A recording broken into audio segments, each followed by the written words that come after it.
Hi, my name is Jesus Villegas.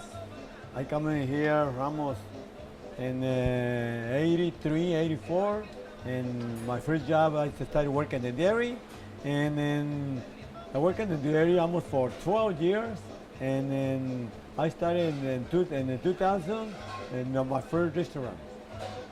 And 9 years later, I opened the second one in Visalia. Despite him being an immigrant and coming from a different country, he's still able to succeed, and he's a hard worker and comes to work every day. He's always working.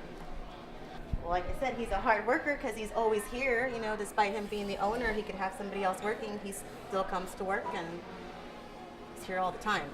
So it's good to have. I have customers that come and they look just for him, you know, so that tells you something. That they like him as a person, not just as a business owner. And that's always good. I've done me for 2 years approximately. My favorite dish is boy a la plancha, rice and beans on the side.